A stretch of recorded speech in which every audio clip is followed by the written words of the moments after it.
Hi guys, সবাইকে আসসালামু আলাইকুম ওয়া রাহমাতুল্লাহ। Welcome to MD Arman computer institute. আজকে আমাদের ক্লাস নাম্বার 13। আজকে আমরা শিখব স্পিক সেল। ঠিক আছে, এটা অনেক ইন্টারেস্টিং। আমি আপনাদেরকে একটু এক্সপ্লেন করি এটা কি কি কাজে লাগে।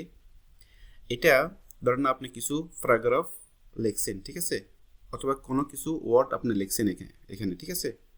তো ওয়ার্ডগুলো কিছু কিছু ওয়ার্ড আছে, এগুলো অনেক ডিফিকাল্ট, উচ্চারণ করতে অনেক ডিফিকাল্ট হয়ে যায়।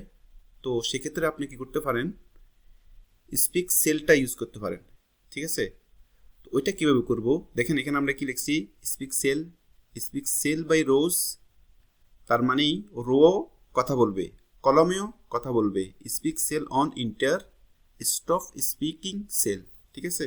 হয়তো অথবা এটা আর কি আপনার যে সময় প্রয়োজন নাই ওই সময় আপনি স্টপ করতে পারবেন। তো চলো দেখি ওইটা কিভাবে করে।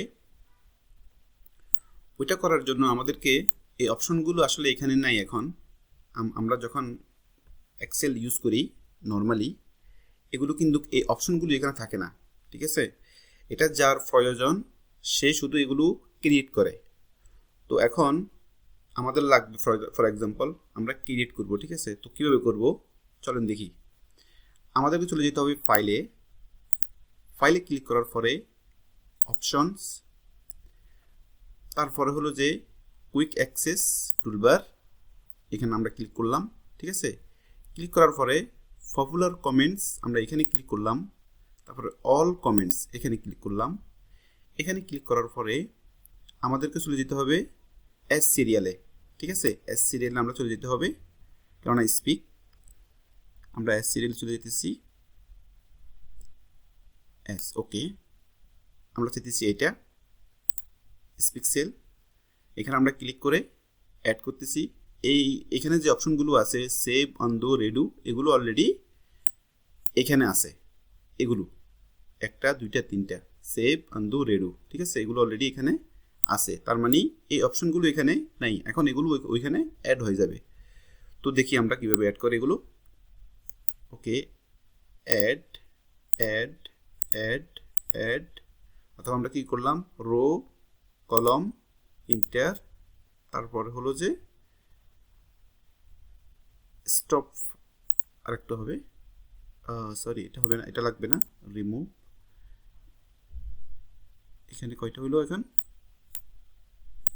ওকে আমাদের এটাও লাগবে না, স্পিক এটাও লাগবে না, আমরা এটাকে ব্যাক করে দিচ্ছি, ঠিক আছে। আমাদের শুধু এগুলোই লাগবে, speak sell, stop speaking sell, speak sell by কলম, speak sell by rose, speak sells on enter. Okay, তারপরে আমরা কি করব, এখানে ওকে ক্লিক করলাম। ওকে ক্লিক করার পরে দেখেন আমাদের আগে এগুলো ছিল সেভ, আনডু, রিডু, এখন এগুলোও এখানে চলে আসছে। আমরা যেই নতুন করে স্পিকের জন্য এগুলো ক্রিয়েট করছি, ঠিক আছে। তো চলেন দেখি এখন এগুলো কথা কিভাবে বলে। আমি এই সেলে, এই কলমে আমি ক্লিক করলাম। ক্লিক করার পরে এই যে এখানে যে অপশনটা আছে স্পিক সেল, দেখেন MD Arman Computer Institute. ঠিক আছে, এটা কথা বলতেছে। তার মানে হলো যে আপনার ডাটাগুলো কোথায় কোন সেলে আছে সেই সেলে আপনি ক্লিক করে তারপরে এখানে ক্লিক করলেই আপনার সেলটা রিডিং করবে, ঠিক আছে। তো এখানে আপনি এটা হলো যে স্টপ স্পিকিং, অথবা আপনার প্যারাগ্রাফটা অনেক বড়, অথবা আপনি বুঝতে পারছেন কি বলতেছে, তারপর আপনি এখানে স্টপ করতে পারবেন। এখানে এটা হলো যে স্পিক সেল বাই কলম, আর এটা হলো যে রোজ, স্পিক সেল বাই রোজ, ঠিক আছে। তারপর এটা হলো যে স্পিক সেল অন ইন্টার, ঠিক আছে। তো এটা হলো যে এরকম আর কি। আমি এখন এখানে রাখলাম, এই কলমে রাখলাম, ঠিক আছে। তারপরে আমি এটাকে এখানে রাখলাম, তারপরে speak Name. Address. Email address. Telephone. Designation. Name, Mr. Surin.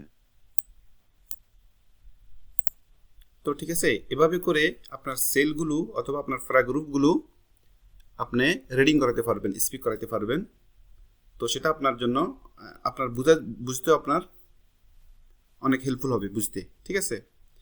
তো আরেকটা অপশন আছে, আরেকটা এখানে আপনি আরেকটা হেল্প পাবেন এখান থেকে, সেটা হলো যে ফর এক্সাম্পল আপনার ডাটাগুলো আপনি প্রিন্ট আউট করছেন, ঠিক আছে?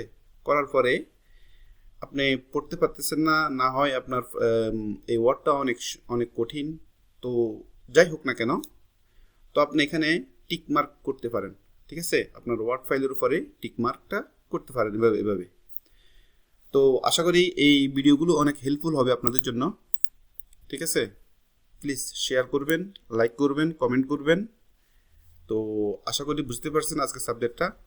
আমি এখানে শেষ করতেছি। সবাইকে আসসালামু আলাইকুম ওয়া রাহমাতুল্লাহ।